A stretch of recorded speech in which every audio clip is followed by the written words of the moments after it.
Hello friends, Heidi here from Rain Country. God is good all the time. And I really hadn't planned on doing a this and that quite so soon, but I have so much going on that I figured I might as well go ahead and shoot a quick video. Well, it's never really that quick.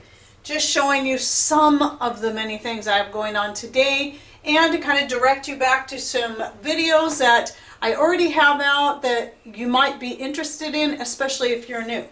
So right here I have a batch of hummus I just whipped up yesterday, and it's really, really good. This one's very spicy. I added some of the peppers that Ellen had sent me. I've really been going through those peppers. Again, Ellen, thank you so much. They've been so wonderful. I never did get around to making another batch of the crackers. If you watch my community page or the community posts in here, I just have not had time, but I had to get the hummus done because I already had the garbanzo beans soaking. But what I've been doing instead, since I haven't had a chance to make the crackers, but I have plenty of zucchini, is I've just been slicing up zucchini and putting the hummus on there. Oh my goodness, so good and so worth it. I'm actually glad I didn't make the crackers because I need to use up the zucchini anyway, and it's just absolutely delicious.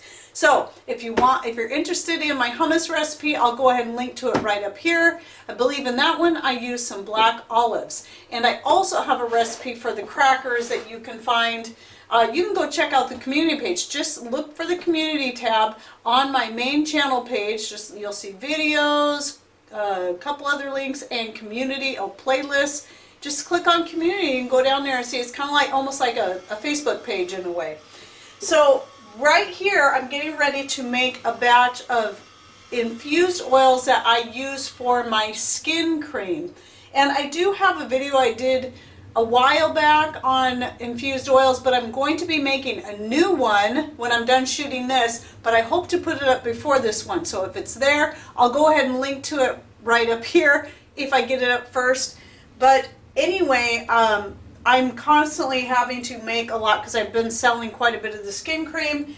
And so I'll be shooting a separate video just on that. And these are all herbs that I grow in my own garden that are all excellent for skin health. And for also helping to cure things like burns and scratches and you know, rashes and things like that. And then here is the infused oil I'm ready to strain out. So I'll go ahead and there's what it looks like right there. So it's got the calendula, marshmallow, rose petals, and pansies in there. So you can check out that video if you're interested in learning how I make that. Right here is the cornmeal, what's left of it so far. I did make a batch of, well, what I did was I made a tamale pie, and using the cornmeal, oh my goodness, best tamale pie ever. Such a difference. My own homegrown, home-ground cornmeal. And Patrick was the one that ended up grinding it up and shooting a video on that. So if you haven't seen it, he used our Country Living grain mill. I'll link to that video right here. Great cornmeal. And no, it's not yellow because this is the glass gem corn, so it came out almost a gray color, but it's got a whole bunch of different colors in there, and oh boy, it's good. And then right here, if you saw my video on how I've been saving my tomato seeds, I decided, for whatever reason, I didn't think to save tomatillo seeds from last year, so I had to buy another package. And so this year I want to make sure I actually save some. I remember to, and I figured why not try it the same way I did the tomatoes. And by doing it in the slices and drying it on the paper towel and then packing it away in an envelope. I'll go ahead and link to the tomato seed saving video right up here if you're interested in how I do that. Because I also mentioned two other ways that you can do that. Now right here is the first of the elderberries I've been picking. My elderberries are doing pretty good this year. It looks like the birds are getting to some of them, so I've been trying to pick them as soon as they're getting ripe. Some of these are still just a little bit green, but I'm not too worried about it. I'm going to be putting these on my dehydrator. We're getting a lot of sun right now. It's been kind of weird back and forth between building a fire, drying things by the fireplace, and drying things in an electric dehydrator. But now that we got sun, this is the time to be using the electric dehydrator, and I can get it done a little bit quicker. Here is the calendula vinegar and how it looks so far for those who are interested. It's not done yet, but the flavor, I decided to taste it. I was making this as maybe more of a cleaning vinegar, but it has a really wonderful flavor. It's not at all bitter. I noticed somebody said somewhere about calendula tasting bitter, like in a tea. Well, I've never found calendula to be bitter. Your French marigold, however, is bitter. This is one of the reasons why I prefer the calendula over the French marigold. Calendula is a marigold, but it's also quite different. Where the marigold leaves are very, very different from the calendula leaves, and the flower looks different, and the calendula flower has a lot more medicinal properties than the marigold alone. And they smell a lot better too.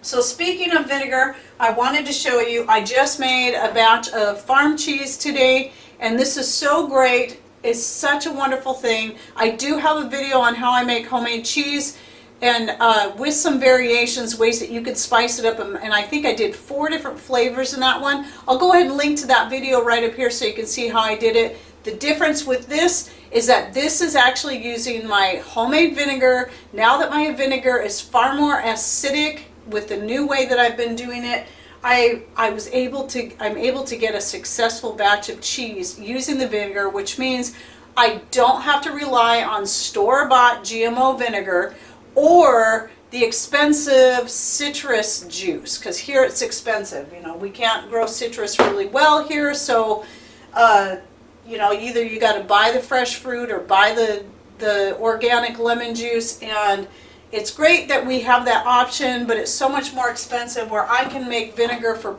practically free, and now I can do the cheese with that and know what's in it, no genetically modified ingredients. So it's just, I'm just so pleased that this is working, that, you know, the new vinegar method, way of making vinegar is just, it's really working for me. I will go ahead and link to my latest vinegar making video right up here, and if I'm counting correctly, that might already be 5 cards, so if I need to mention any more, I'll make sure to put those in the end cards. Now over here in these 2 big pots are kidney beans soaking. Kidney beans are one of the things that we do stock up on, so I have lots of kidney beans. And if you remember in my last video, I mentioned needing to can up some more kidney beans. And that is what I plan on doing with some of these. Some of these I'm going to use for making a big pot of chili, which I'll also be canning. So right now they're just soaking. I won't be getting to canning or making the chili until tomorrow. And anyway, so that's just one of the things I do. It's just really great to have jars of kidney beans ready to go for making the tamale pie, and jars of chili set aside for, like, when Mr. Rain, sometimes he needs to go down and visit his dad or help him out a little bit down in California, and on his way down, it's kind of a long trip. If he has to stop and camp out for the night, then he'll just grab some chili and take with him, and he can heat it up in his little camp stove, and he's good to go. And so that's one of the things that we use the home canned chili for, or for those especially busy nights or days where, oops, I forgot to pull something out of the freezer to thaw, or I simply don't have time to make dinner. We can just pull out a jar of chili and heat it up, add a little cheese, and it's great. And if I have time to whip up a batch of cornbread to go with it, that's good too. And so over here, what I have in my blender getting ready to process up, I don't know why I put this in here already, but I still have tons of tomatillos coming in. I still have my purple tomatoes, since they started coming in later than everything else. They're the ones that are still giving me fruit right now. And so that's what's going in here, is these purple ones. We've pretty much decided these must be the Cherokee purple. And so I'm going to be making a sauce to go into the chili using the tomatillos and the purple tomatoes. And so these are all ready to blend up. So I guess, I don't know what I was thinking, because I won't want to add it to the beans until tomorrow. So what I'm going to do is go ahead and process it up, put it in a jar, and just refrigerate it until I'm ready to put it into the chili tomorrow. Oh, and then one more thing I wanted to show you, because this really kind of blew me away. I've been growing garlic for years, and if any of you have ever grown the English garlic or the elephant garlic, you'll know that it gets seeds at the top the way an onion does. not the way your regular garlic does. I'm saying this because I want you to understand this is not elephant garlic. This is just standard regular garlic, and I wanted you to see the size of these seeds. Look at these things. I have never seen the seeds get that size. Typically this size and smaller, but these guys are massive. And if nothing else, the seeds, in case you don't know, I mean, they're just like little garlic cloves on their own. They're just shaped slightly different, but you can use those as garlic. So it's kind of funny to me that garlic gets, you know, the cloves under the ground, and then it gives something similar above the ground in a flower. But anyway, I just thought those were pretty big. And I thought that was cool that they were so huge. So all those big ones, there were quite a few of them out there that got really big seed on them like that. So I am definitely going to be planting these ones to see what happens. And at least a few of them. I did eat one just because I wanted to. Oh, so good. Good, yummy garlic. But okay, and oh yeah, and also for the elderberries, my main purpose of growing elderberries is so that I can have my own elderberries for making my own cough, cold, and flu medicine, for making like an elderberry water kefir or something like that. That's what I really like to drink through the winter, just to help kind of keep us from getting colds and flus, and I love it. Or even just for tea. It makes a really great tea. Alright, well that's it for my this and that video for today, and there'll probably be another one coming up shortly because I have a lot more this and that coming up that I gotta get done. Okay, well I hope you enjoyed this video and that you learned something new. Thanks for watching. Take care and God bless.